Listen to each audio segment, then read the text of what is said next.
Hey everybody, how y'all doing? Hey.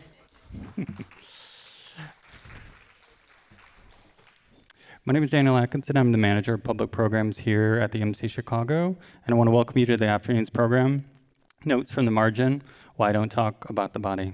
Thank you all for coming, and thank you also to our generous funders, a full list of whom you can see in this slide behind me. Beautiful.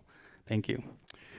Before we begin, we would be grateful if you would kindly turn off your cell phones, please. If you can just check them really quick. Unless, of course, you're using them for captioning. The program this afternoon is organized by visiting curator Mariana Fernandez as a part of the MCA DNA Research Initiative, which supports new short-term research projects examining the MCA collection and is supported by the Chanel Culture Fund. It was made in collaboration with artist Gordon Hall, B. Ingrid Olsen, Eliza Schwartz, and MCA Associate Curator Jadine Collingwood, drawn from the themes of her exhibition Descending the Staircase, which you can see now. In a departure from a standard public lecture, participants on stage will respond in real time to Hall's 2020 essay, Why Don't Talk About the Body, a Polemic, creating a polyphonic, collaborative reading of the original text. Before beginning, Hall, in just a second, will explain more about the essay and the program. Now to introduce our speakers. This is where I do the whole, like a very long list of things, so forgive me. But Jadine Collingwood holds a PhD in art history from the University of Chicago, where she completed her dissertation, A Tragic Suburban Mentality, Managerial Lyricism in Contemporary Art, which is a lovely title. At the Museum of Contemporary Art Chicago, she has curated projects including Chicago Works, Caroline Kent, Martine Sims, She Mad Season 1, and Gary Simmons' Public Enemy with Renee Morales. Previously, she worked at the Walker Art Center, where she was part of the curatorial team for several exhibitions, including the major retrospective Sia Armajani, Follow This Line, with Victoria Sung in 2018. The group exhibition, The Body Electric, with Pablo Fish, 2019. And the multidisciplinary exhibition, The Paradox of Stillness, with Vincenzo Di Bellis, 2021. Prior to the Walker, Collingwood was an Andrew W. Mellon Fellow at the Art Institute of Chicago, where she assisted with the exhibition's design episodes, The Modern Chair, and Helena Almeida, Work is Never Finished. Mariana Fernandez is a writer and curator. Her essays and reviews have appeared in publications like Art Forum, Bomb, Eflux Criticism, Frieze, MoMAs, and Extra Contemporary Art Quarterly, and in several exhibition catalogs. She is currently co-editing a bilingual book with Vic Brooks and Jennifer Burris about Alexander Calder's Acoustic Ceiling, 1954, in Caracas, Venezuela, titled Tuning Calder's Clouds, Sintonizando las Nubes de Calder. She has held previous curatorial positions at Performa, the Experimental Media and Performing Arts Center, or IMPAC, and the Clark Art Institute. Gordon Hall is an artist based in New York who makes sculptures, performances, and writing. Hall has had solo presentations at the MIT List Visual Arts Center, the Portland Institute of Contemporary Art, the Renaissance Society, IMPAC, and Temple Contemporary, and has been in group exhibitions at the Whitney Museum of American Art, the Brooklyn Museum, the Hessel Museum, Art in General, White Column, Socrates Sculpture Park, and the Art Foundation, among many other venues. They're currently working on a solo exhibition of new work at the Kitchen in 2025. Since 2011, Hall has also directed the Center for Experimental Lectures, an itinerant performance series that engages with the lecture as a creative form, and you'll see a relationship to that today. Hall holds an MFA and an MA in Visual and Critical Studies from the School of the Art Institute of Chicago. B. Ingrid Olsen is an artist who lives and works in Chicago. She graduated from the School of the Art Institute of Chicago with a BFA in 2010. Olsen's work has been exhibited nationally and internationally at institutions such as the Whitney Museum of American Art, New York, Fluent, Santander, Spain, Soccer Club, Chicago, the Carpenter Center for the Visual Arts at Harvard University, Secession, Vienna, Aspen Art Museum, the Museum of Contemporary Art Chicago, or here, Albert Knox Gallery, Museum of Modern Art New York, and the Renaissance Society at the University of Chicago. Her work is represented by I8 Gallery in Reykjavik, Iceland. Eliza Schwartz is an artist, writer, and scholar who takes a queer and feminist approach to reproductive labor and language. Her artwork has been exhibited internationally at venues including the Tate Modern, Athens Biennale, Center for Contemporary Art Futura, Galleria Municipal do Porto, Gallery Maria Bernheim, the Aldrich Contemporary Art Museum, Leslie Lohman Museum, Participant Inc., Art in General, and Sculpture Center. Her writings and interviews have appeared in Art Forum, Art in America, Art Journal, The Brooklyn Rail, The Cut, eFlux, October, TDR, The Drama Review, Whitechapel Documents in Contemporary Art, Practice, and Women in Performance, among other publications. She was a Helena Rubinstein Fellow in Critical Studies at the Whitney Independent Study Program, or ISP, Recess Critical Writing Fellow, AIR Artist Fellow, and Andy Warhol Foundation Arts Writers Grantee. And with that, please join me in welcoming our speakers on the stage now.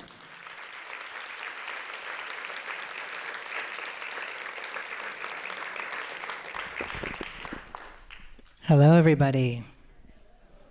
Thank you so much for being here with us today. I also want to extend a huge thanks to Mariana and Ingrid for initiating this program, and to Eliza and Jadine for contributing, and for the entire MCA team whose hard work made this happen. Daniel Atkinson, Nolan Jimbo, Bailey Taylor, Brianna Van Schoik, Rain Thomas, Matthew Test, Haruhi Kobayashi, Emily Mello, Sandy Gutman, as well as Julika Lachey and Jordan Brown for ASL interpreting, and CART transcribing by Heather Trainer. Now, a note on today's format. This program began with an invitation from Mariana and Ingrid to present my 2020 essay called Why I Don't Talk About the Body, a Polemic, in which Ingrid's work in the MCA exhibition Descending the Staircase was in conversation. We wondered how we could share an existing text in a site-specific and dialogical way.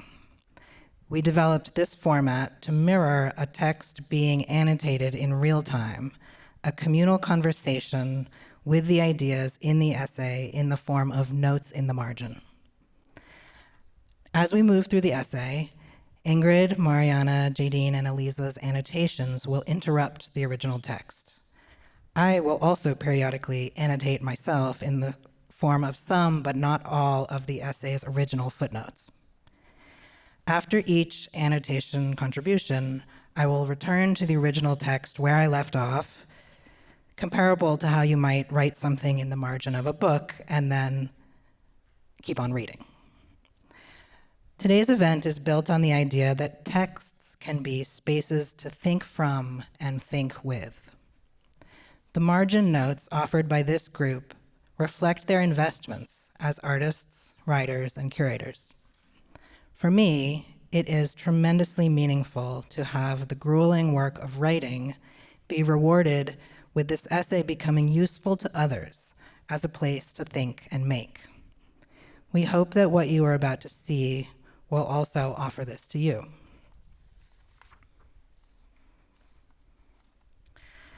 I'd like to say a couple of words about this essay itself, Why I Don't Talk About the Body, a Polemic. Was written in 2020 for an issue of the journal Monday, published by the Jacob Lawrence Gallery at the University of Washington, and guest edited by the artist Danny Giles. Those of you who are familiar with my writing will notice that the tone of this essay is distinct from my other writing, none of which is polemical in any sense.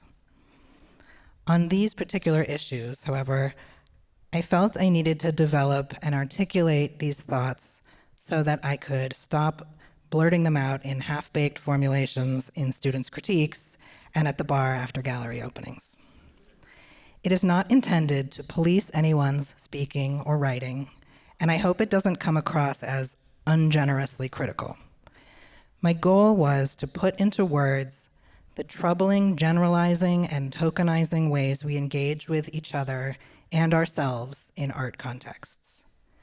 I hope that what I offer is thought-provoking without mandating agreement, and I'm incredibly appreciative to these brilliant thinkers for offering the notes, annotations, and marginalia that have invited me to think about these questions in new and more expansive ways. We hope that this experiment in form will be an invitation for continued thinking and dialogue. For those of you joining us today who might like to revisit the text, the original version of Why I Don't Talk About the Body, a Polemic, is available online, and a new version of it with today's annotations will be released in the coming weeks. With that, let's begin.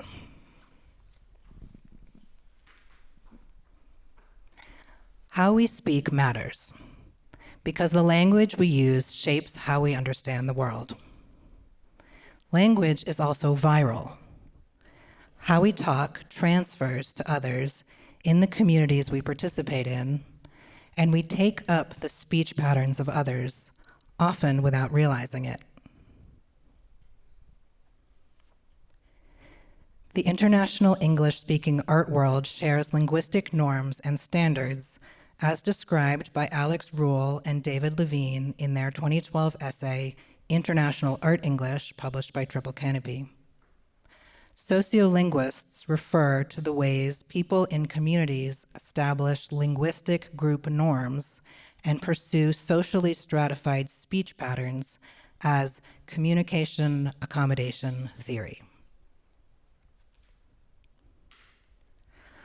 Over the last several years, I've been focused on a particular turn of phrase widely used in the English-speaking art world: the body. I'm not referring to any possible use of the combination of these two words. I'm focused on the way this term gets used to mean something akin to bodies in general, as in, quote, the creation of objects and scenes that are intimately connected to the body, or known for his drawings, paintings, and sculptures that explore identity, the body, and masculinity. These examples and countless others substitute a multiplicity of possible bodies with this singularized concept form, the body. Speaking about the body is a way of referencing bodies that do not belong to anyone in particular, but that have ceased to be multiple. This usage is pervasive. I easily found dozens of examples of it in print from the last couple of years, in texts from every major art museum and art magazine in the English-speaking world. And I regularly hear it used by artists, critics, curators, and students at studio visits, panels, conferences, and in casual conversations about art. Despite its ubiquity, I have never heard its use questioned. I use the body frequently in the essay I wrote for the MCA, 23 times specifically, just as I use her body, a body, bodies, and other variations of bodily discourse. All of these have radically different meanings, and I've tried, to the best of my ability, to use them each intentionally. Bodies are insistently physical and animated. Her body, or someone's body, has specificity. A body is a purely biological entity, living or dead, devoid of subjectivity. And the body, as Gordon points out, is singular, an intangible entity that can mean many things and nothing. But I do think there is use to this term if understood not as a catch-all for the multiple ways of being in the world, but as a symbol in a network of power relations. There is violence, just as there can be complexity in abstraction. I decided it is time to figure out what is motivating my rejection of this term. It's certainly not that I think we shouldn't be focused on bodies. I think and talk about bodies all the time. Not to mention look at them, imagine them, and respond to them in countless ways in my life and work. I think about my body and the bodies of other people who are similar to me and those who are different. I think that in this political moment of accelerating environmental destruction, labor precarity, and technological transformation, we need to be concerned with bodies perhaps more than ever. I'm thinking through the extent to which the shift from the body to bodies correlates with the transition from a disciplinary society to a society of control. The body as systematized, regulated, optimized, analyzed, and stereotyped, vis-a-vis bodies as modulating, hyperflexible, precarious, overworked, worn out, creative knowledge workers. But both possibilities are wearing me down. But for the last 6 years, I've been engaged in these investigations without the term the body. My rejection of it was gradual, first a feeling, then a decision that I've stuck with in text and in person, in essays, press releases, and interviews about my work, and in studio visits and critiques in educational contexts. The first, and what seems to me the most obvious objection to this term, is that it generalizes across bodily difference. Insofar as it does not refer to a plurality, it creates one body as a stand-in for all of us. Would anything with the word the in front of it make a singular absolute version of something? The house, the flower, the tool. Not necessarily, as we have the word man, just man, which was so often used in the past to stand in for all of humankind. Whether the word is foregrounded by the or left singularly to stand in for an entire group of something, these umbrella terms reduce detail, abstracting any tangible feeling of something. But humans are hardwired to categorize, and with categorization comes broad strokes, which then create icons, emblems, signs, and symbols, as well as stereotypes, generalizations, and misattributions. Categorization makes me think of the figure of speech. It's like putting a square peg into a round hole. By making a category, we also make exclusions of information, detail, and specificity, so that broadly, the square peg becomes so rounded that it can fit into the round hole. But playing devil's advocate, what if the term the body is more useful to think of not as an absolute, but as a metonym, understood as a stand-in, a referent for something else? Of course, this hints at the possible laziness tied up with the act of not specifying or using a blanket term as a crutch. But the phrase the body, in its universalizing way, is also a form of metaphor. As a metaphor, this term often attempts to point to the shared, albeit variously felt, function of, the fragility of, the mortality of, the secretions of, the pain of, the changeability of, and sometimes the unfamiliarity of a shared bodily experience. Depending on the specifics of where this term is used, this singular body is usually one that walks, is of standard vertical adult height, and that sees and hears and senses in normal ways. This body is not in a wheelchair, not deaf, not blind, not autistic, not ill, not high, not any of the other endless ways that our bodies and senses deviate from a normalizing standard. In other words, the body of the viewer is almost always a non-disabled and typical body, as close as possible to a normative ideal body. In other words, a body that is arguably a non-existent fantasy. The term the body disregards the full range of bodily differences in favor of prioritizing typicality, standardization, and predictability. In doing so, it aspires toward an inaccessible world designed for the typical and disregarding the different. There are, of course, many scenarios where we need to speak about bodies without specifying exactly how each particular body moves and perceives. It would be impossible to talk about bodies at all if this kind of specificity was mandatory in every instance. But talking about bodies instead of the body is more than a semantic difference. A body that we haven't specified is not the same as a body in general. Bodies, plural, mean something distinct from the body, even when we don't describe in detail the differences between the singular bodies that make up the plurality of bodies. I'm drawn to the argument Marina Vishmit makes in her article, Bodies in Space. She posits that the infiltration of the term bodies into supposedly radical politics, citing Documenta 14, the Parliament of Bodies, among other things, as a blanket term for shared corporeal and affective needs, offers a pseudo-concreteness that actually erases subjectivity. There are no contradictory impulses in bodies united by a shared vulnerability, no antagonism in terms of race, class, gender, etc. I wonder if individuations are still able to emerge from the collective, or if bodies could also lead us to projecting a false unity.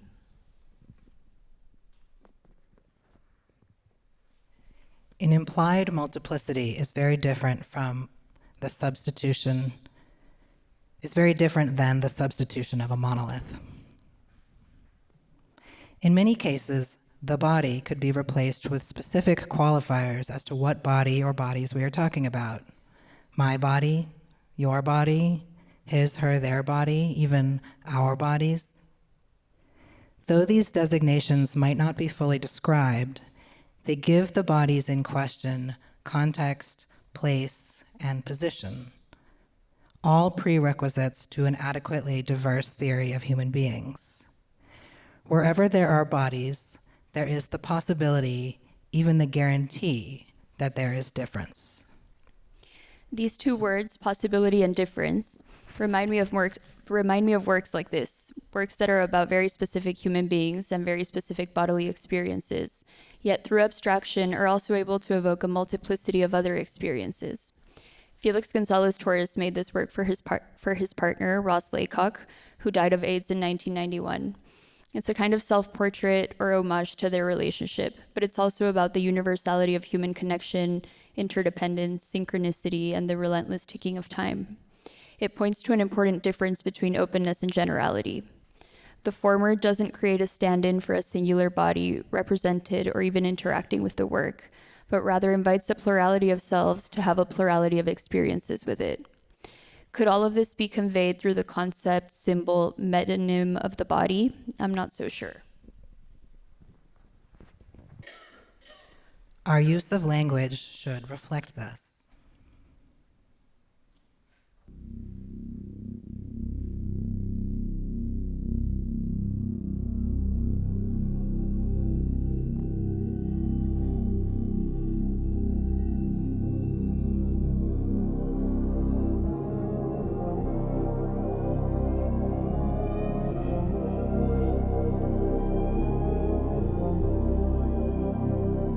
Pleased to meet you. Pleased to have you on my plate. Your meat is sweet to me. Your destiny, your fate. You're my life support. Your life is my sport. I'm a man. Eating machine. I'm a man eating machine. You won't hear me laughing as I terminate your day. You can't trace my footsteps as I walk the other way. I can't get enough play. Eating machine. Pray for me. I can't get enough play. A man eating machine. Pray for me. A corporate cannibal. Digital criminal.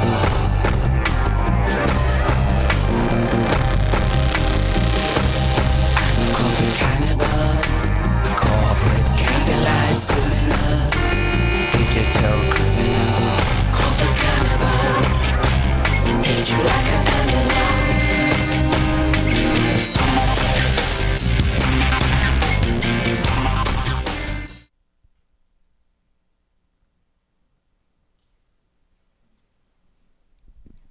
This critique of the way the body generalizes could also be applied to the two other major categories of bodily difference: race and gender.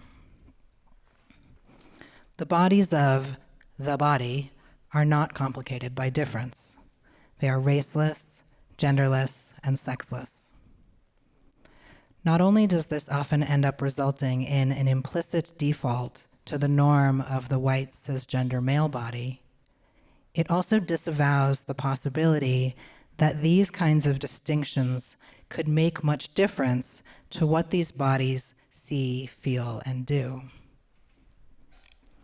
For example, the frequently maligned the body of the viewer of minimalist sculpture as described in Robert Morris's foundational 1966 essay, Notes on Sculpture.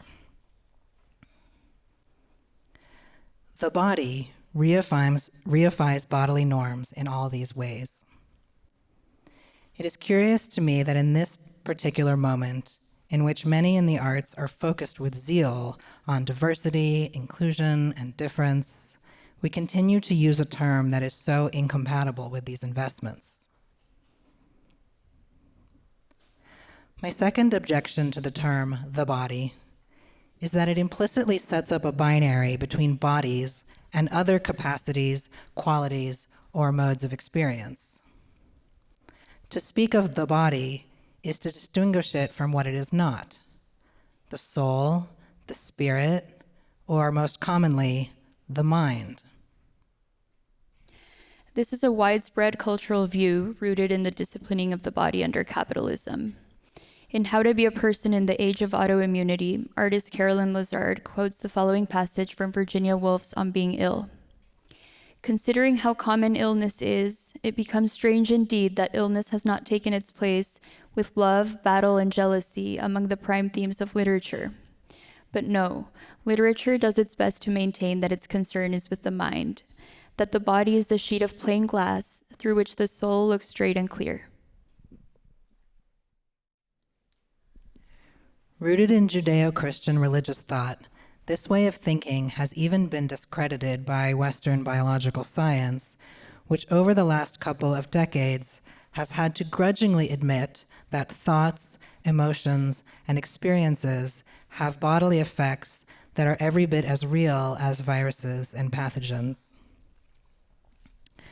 There is an enormous amount of scientific literature about the adverse bodily effects of anxiety, trauma, and weathering, a term used to describe race-based health disparities caused by chronic stress.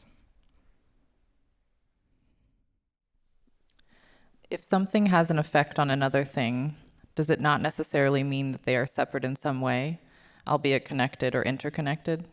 Can a force affect itself? Gravity alone does not make speed, but needs distance to achieve force. But conversely, if a body and mind are separate, why do I have autoimmune diseases that are attributed to stress? And so, though we might be getting incrementally closer to admitting that a binary made up of the body and the mind is empirically inaccurate, our language still supports this theory of human life. Further, within this mind-body binary, we tend to align ourselves with our minds. The self exists in the immateriality of the mind and not the materiality of our bodies. In this construction, we are our minds existing inside our bodies as vessels. I wonder if this paradigm is hard to escape due to our brains or minds being physically located behind so many gated sensory inputs: eyes, ears, nose, mouth. There's also the idea of the sixth sense, or gut instinct. But then I wonder, if our minds and bodies are so interconnected, what would it feel like to solve a problem with a toe? Or could you love someone with a hair on your chin? I can't really blame us, because the English language requires us to say things that have this distinction built into their very structure. For instance, the sentence, "I have a body," while totally normal, is not the sentence I really want to say because I don't believe in what it implies. Who is this I who has my body? Is my body something I own? Am I inside of it? Am I distinct from my body? The phenomenon that we call a ghost suggests this might be possible. This is not meant as a joke, but rather to consider the materiality or substance or makeup of what might be a spirit or mind that might be separate from a person's body. Upon death, our spirit or our electric charge ceases to power each organ and internal system. Sometimes spirits have been known to linger on after a body has been buried or cremated. So though I have no epistemological answer, I do think that death is an interesting splinter in the consideration of the mind-body split. This also acknowledges the paradigm of the body, that the paradigm of the body comes from fear of mortality. Attempting to think that the growth and eventual degradation of our physical form is separable from the quote-unquote I is a comfort as we move towards it. Rather than acknowledge the eventuality of death, the idea of the body separates our eventual corporeal death from our spirit or mind's assumed or aspired continuum. What I really want to say in this instance is not that I have a body, but that I am fundamentally and completely my body. There is absolutely no version of me that is not this body. My mind, my spirit, and my sense of self are all aspects of my embodiment. Of course, there's no easy way to say this because even the sentence, I am my body, sets up the distinction just to erase it. I understand the desire to speak of our bodies as subjects rather than objects, as with the construction I, we, they have bodies. But I also think it would be a mistake to identify ourselves as our bodies, which I think can be partly traced back to canonical radical critiques of gender identity and performativity, like Butler's Bodies That Matter. This is not to say that I don't agree with Gordon's assertion that our selfhood is inextricably bound to our corporeality, but I also think the replacement of personhood with bodies is a uniquely and relatively recent Anglophone construction. What would it be like to prioritize terms like person, people, individuals instead? I, body, might be closer to what I mean, cornered into making up a word to describe this non-dualistic understanding of bodies. We are linguistically prevented from thinking otherwise. My third objection to the body is that it tends to situate our bodies as perceptual tools that operate according to established rules that are prior to ideology and interpretation. In this version, our bodies are the keepers of our basic needs and the tool through which we perceive the world. And the tool through which we become shaped into legible, socially meaningful flesh, or labor, in other words. Isn't it telling how accustomed we are to using bodily metaphors to describe financial markets? The market is healthy, stagnated, bleeding to death. But even if we agree that most bodies have the same basic needs and functions, this does not foreclose the reality that these needs and functions are also historical, cultural, and constantly changing.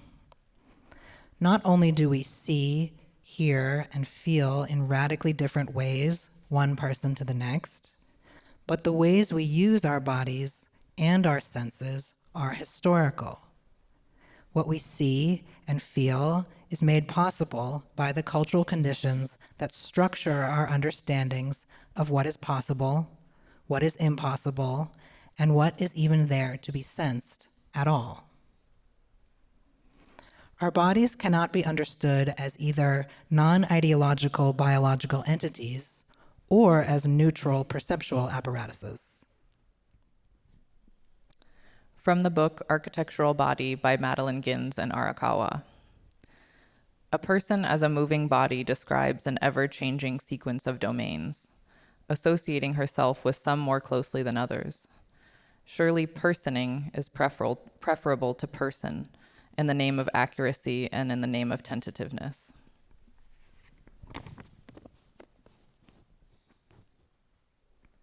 The argument could be made that because the body generalizes, we can respond by reinserting categories of difference. If the body is based on normalizing standards, why not use the term the disabled body? Or if the body has been historically unmarked and thus implicitly coded as white and male, why not talk about the female body, or the trans body, or the black body? As these terms are widely used, they are one response to this need for reinserting the specificity of various bodily categories. But in solving this problem, they create a variety of new ones. I have found that I can still speak about communities of bodily difference without using this language. I feel entitled to go after the term the trans body in that this kind of body is apparently the one that I have. From my position in a community of transgender people, I can conclusively state that there is nothing in particular that makes our bodies feel or appear the same as one another. Some of us look trans while others of us don't. Some of us want to look trans while others of us want to blend in and pass. Some of us have what the medical world refers to as dysphoria, while others of us don't feel anything that we could describe as being trapped in the wrong body. The body as a vessel appears again. Some of us have had surgeries, taken hormones, or undergone other procedures to alter our bodies in ways we wish, and some of us haven't. Millions of non-trans people surgically and hormonally alter their bodies every day as well, often in ways that also have to do with the pursuit of a set of gender ideals. So it seems hard to argue that this could be a defining characteristic of transgender bodies. While there are gender nonconforming people, non-binary people, cross-dressing people, people who feel they are half squirrel or puppy or centaur, and every other possible iteration of gender difference. Trans is a term that didn't even enter into the popular or medical lexicon until the early 2000s, and it is one that many of us have taken up primarily to access services or explain ourselves to others using the most commonly accepted language we can find. For a fascinating analysis of the history of the term transgender, see David Valentine's Imagining Transgender, an Ethnography of a Category. It's possible that transgender people have more in common with everyone else than we usually admit. What's more ubiquitously human than feeling bad in relation to our bodies?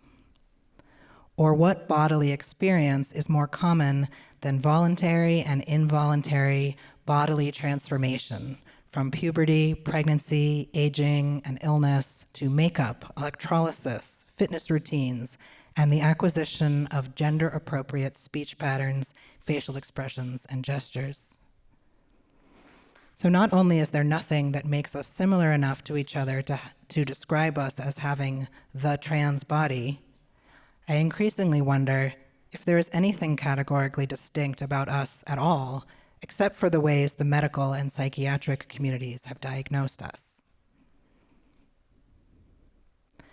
The female body suffers from a similar problem in that it makes singular a massively diverse group of bodies, more than half of all the bodies on Earth.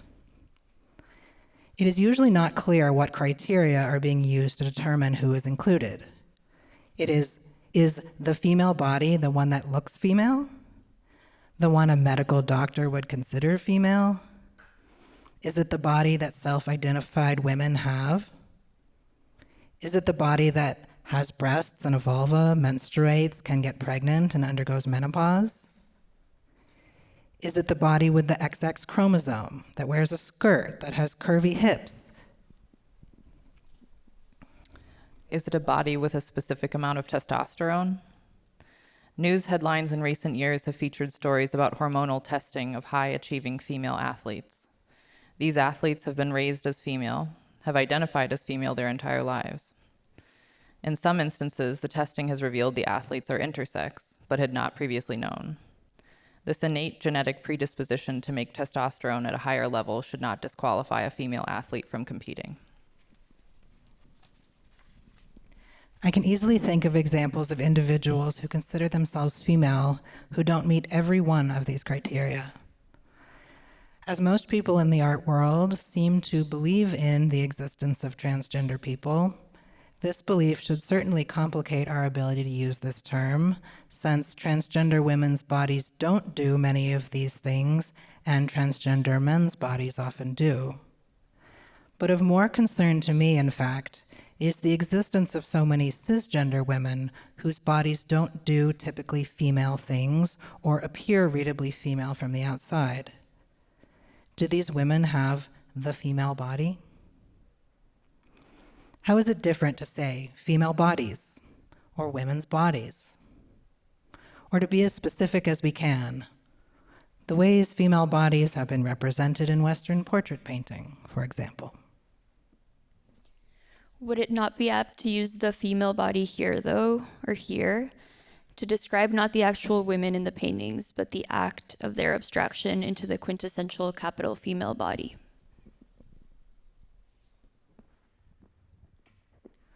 Why not describe what version of the meeting between femaleness and bodies we are really speaking about? Like the female body and the trans body, the Black body accomplishes a similar smoothing over of the differences between a massive group of people, depending on how the term is being defined. The term is either confusing in regard to who it describes, or exclusionary against those who don't meet whatever criteria are being set forth.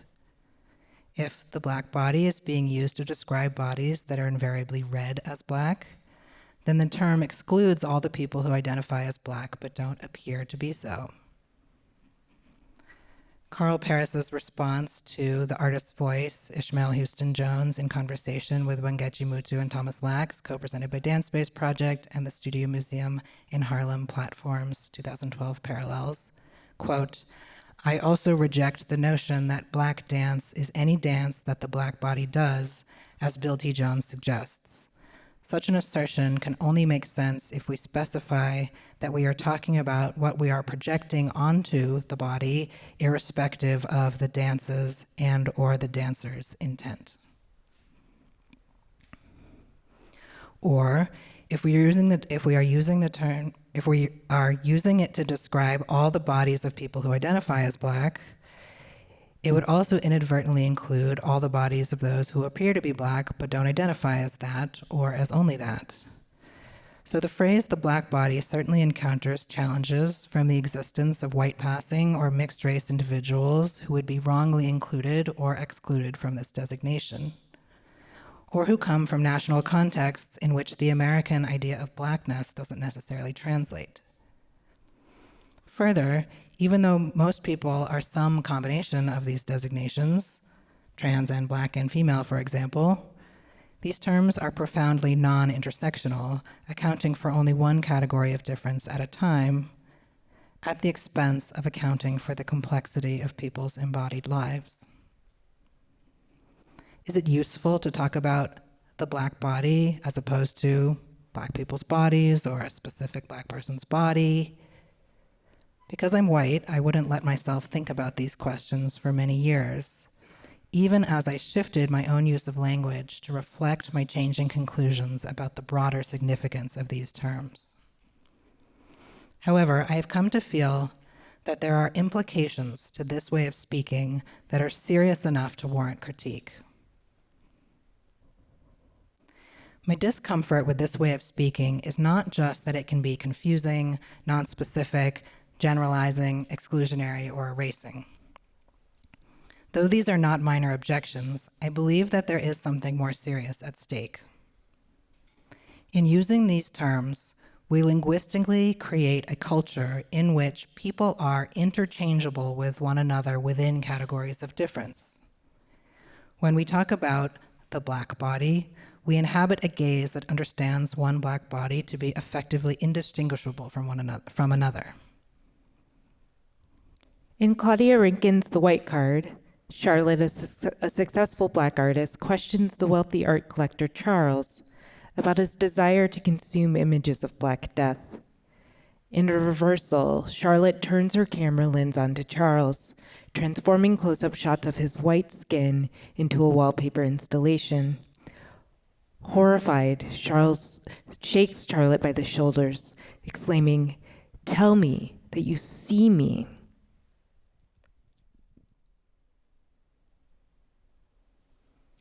This way of speaking positions us as outsiders looking in to see only the most visible markers of difference, loading them with significance that eclipses the particularity and diversity of the individuals within an identity category. When we parse human beings in this way within art institutional structures, We participate in a culture in which artists' bodies are used as visual evidence of their demographic categories. Speaking in this way makes it possible for institutions to frame artists primarily in terms of their identities. Which in turn seeps into individuals using the language of the institution to enhance their own legibility, as in reducing ourselves and others to optimizable terms.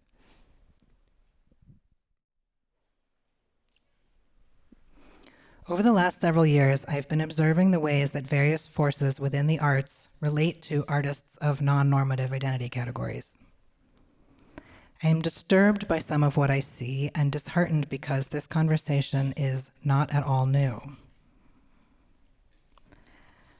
A couple of particularly salient moments in this history of this critique include Charles Gaines's catalog essay for the 1993 exhibition he curated at Fine Arts Gallery at University of California, Irvine, The Theater of Refusal, Black Art and Mainstream Criticism, and also Adrian Piper's statement on her withdrawal of her 1973 performance video, The Mythic Being, from the 2013 exhibition, Radical Presence, Black Performance in Contemporary Art. Sohrab Mohebi, the curator at Sculpture Center, takes up this challenge to the identity representational model of curating in his 2019 exhibition, Searching the Sky for Rain, for which he writes in the press release that artists in the show, quote, defy the fracking of particularities into niche-marketed t-shirt formulations of identities for institutional meaning and value production, end quote. I want to describe what I've observed toward the aim of shifting away from these practices. In what are perhaps well-intentioned efforts to diversify the artists and exhibitions in museums, curators seek out artists from non-normative identity categories who depict their particular form of bodily difference in their work. Whether it is figurative depiction, portraiture, documentary, or live performance, the bodies of non-white and non-cis artists are expected to appear in the work functioning as a representation of an identity position. Often, especially in the case of performance, these events happen in exceptionally public ways. A performance in a lobby, outside the museum, in a public festival. These displays of bodies of artists of difference are further reflected in the language used in exhibition texts, press releases, public programs, and reviews. This approach frames artists as examples of their demographics, publicly displayed in an effort to signal the changing priorities of institutions that have been historically terrible at investing in the careers of female, non-white, and non-cisgender artists. This passage brings to mind something I've been thinking about deeply in my own work and recent writing, which is the idea of repair. We seem to agree that our institutions are in need of repair, but as Gordon rightly points out, some bodies get tasked with that repair work over others, whether that is part of our practice or not. Of course, even for those of us whose work is invested in repair, there are some difficult contradictions to navigate. A practice centered on repair can pull in two directions. On one hand, it can be a commitment to conservation and continuity, a pledge to maintain and care for what we have inherited from the past in order to chart a sustainable future. On the other, it can be a demand for rupture, an insistence that we break with the habits of history so as to not repeat the violences that structure the impasses of the present, which is to say, repair can be the promise, never again, it will be different, we can create something new. How we imagine repair has everything to do with how we imagine injury. Is the breakdown of bodies, built environments, the planet, etc., an inevitability or an aberration? Do we believe that this is the natural order of things, or that things did not have to be this way?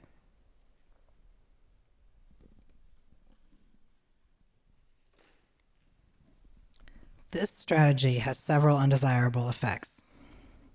Firstly, it flattens the specifics of artists' practices and their individual works, because when artwork is functioning as an example of a demographic type, it is usually not being taken seriously as worthy of critical investment.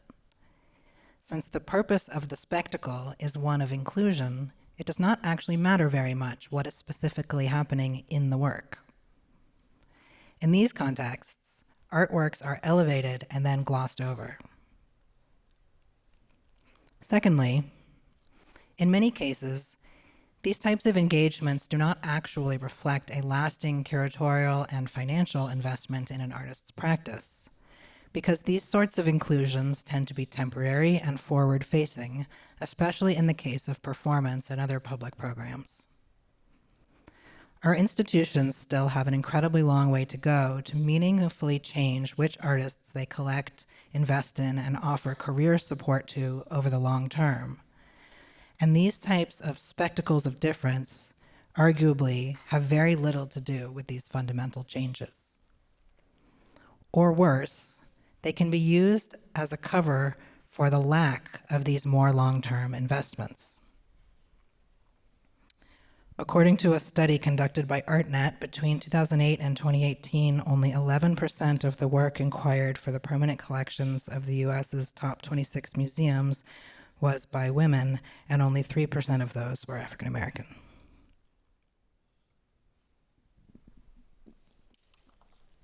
Institutions build their collections through donations from collectors and patrons, in addition to purchasing artwork directly.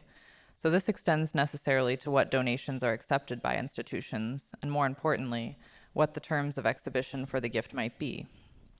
Such as the Horwich-Calder gift to the MCA in 1992, which dictated that a percentage of the gift must be permanently on view for nearly a lifetime before the museum can decide if the Calder work should be exhibited or stored temporarily in order to exhibit other artworks. The strict parameters of gifts like these limit both the space and resources of an institution that could possibly be used to support other artists, and they also limit curators' ability to remain current and respond to developments in artistic thinking or mass cultural changes over the course of many decades.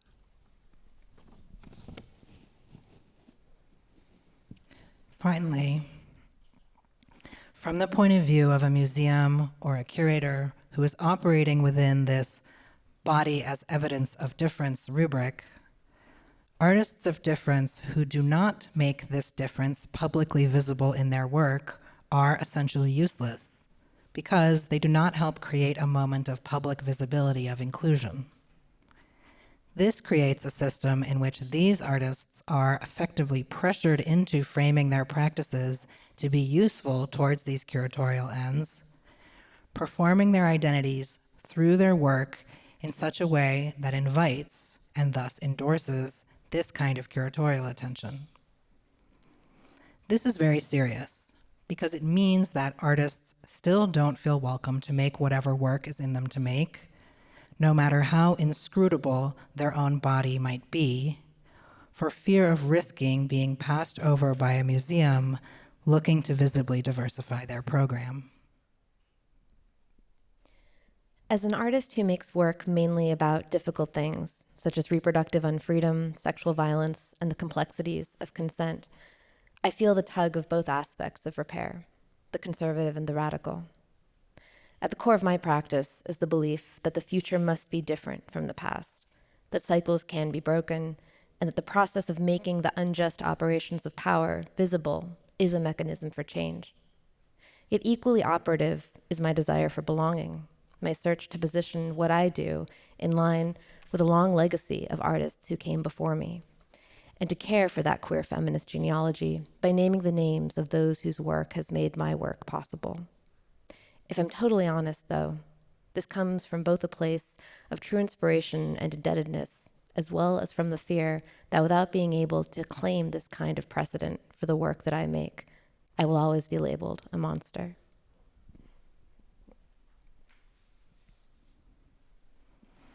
I'll call this the bodies as evidence curatorial model, or the voguing in the lobby model, or maybe the spectacularly naked trans performance model.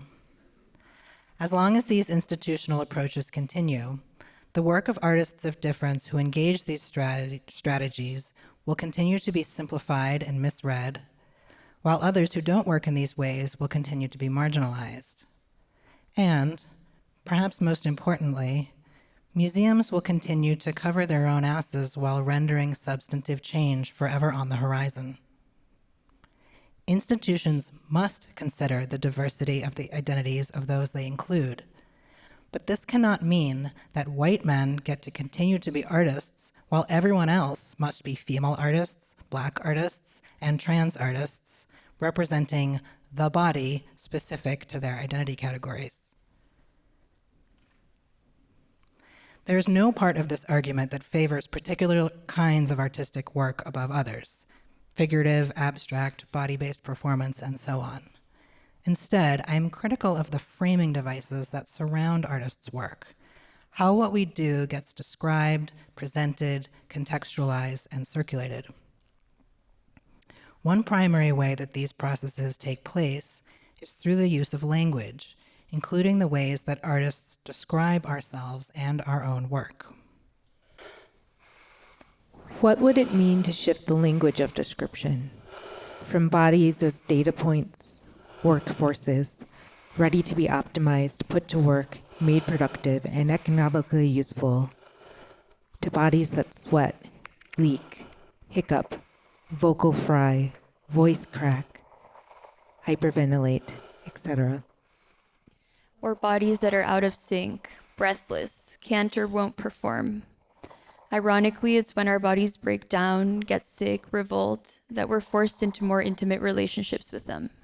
Kelly Spooner's work uses the concept of asynchronicity as a way of reintroducing collectivity, interdependency, and care into our relations with our individual bodies, and by extension, the social body and the political body, even if it isn't totally clear where one ends and the other one begins.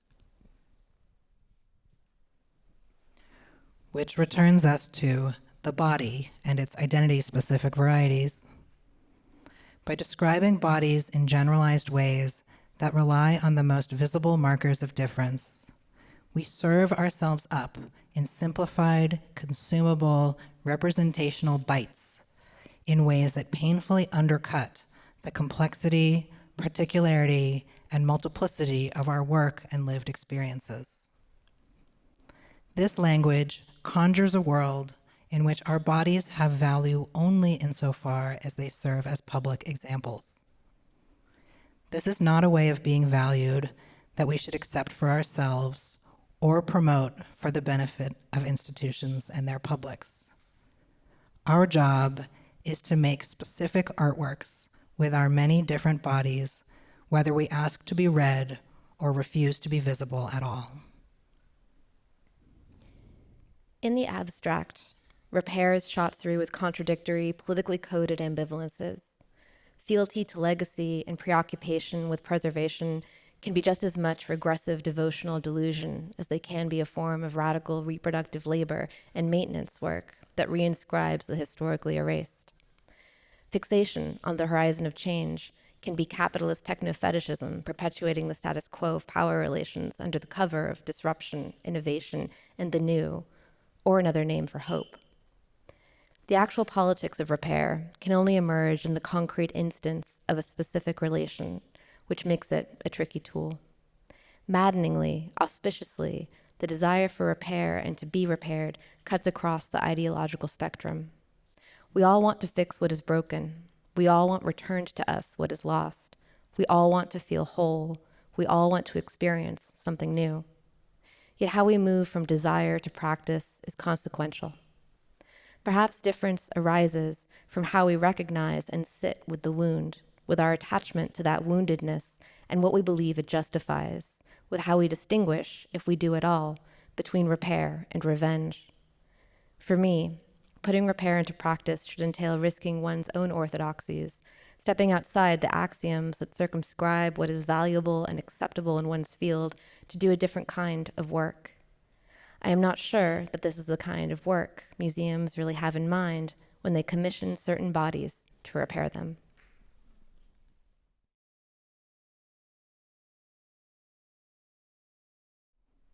Thank you.